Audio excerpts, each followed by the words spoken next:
அதாவது வழக்கறிஞர் அழகர்சாமி அப்படிங்கிற ஒரு யூடியூப் சேனல்ல அவர் பல்வேறு வீடியோக்களை பதிவிடுறாரு. அந்த வீடியோக்கள்ல நீதியரசனுடைய புகைப்படத்தை அவங்க போடுறாங்க.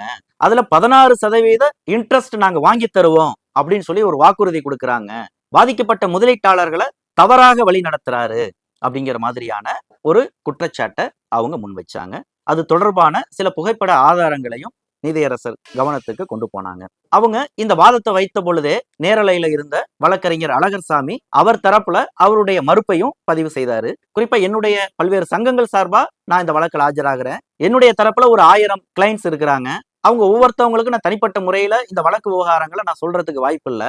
அதனால நீதிமன்றத்துல என்ன நடந்ததுங்கிறத நான் ஒரு வீடியோவாக பதிவிட்டு அதை நான் வெளியிடுறேன். இதுல நான் ஓவர் ஆக்டிங் பண்ணி எதுவுமே நான் சொல்றது கிடையாது அப்படிங்கிற ஒரு விஷயத்தையும் அவர் பதிவு பண்ணாரு. அடுத்தது அந்த 16% இன்ட்ரெஸ்ட் அப்படிங்கிறதும் சட்டத்துல என்ன இருக்குதோ, லா என்ன சொல்லுதோ அதை தான் நான் குறிப்பிட்டிருக்கிறேன் அப்படிங்கிறதையும் அந்த திறந்த நீதிமன்றத்துல நேரலையில அவர் அவருடைய தரப்பு வாதத்தை பதிவு பண்ணாரு. அட்வொகேட் ரஜினி இந்த விஷயத்த ரொம்ப காத்திரமா சீரியஸான ஒரு பிரச்சனையாக நீதிமன்றத்தினுடைய கவனத்திற்கு கொண்டு போன சமயத்துல நீதியரசர் பரத சக்கரவர்த்தி ஒரு பெருசா பொருட்படுத்தல அப்படின்னு தான் நம்ம சொல்ல முடியும். மாறா அவர் வேறொரு விதத்துல கோபமானாரு.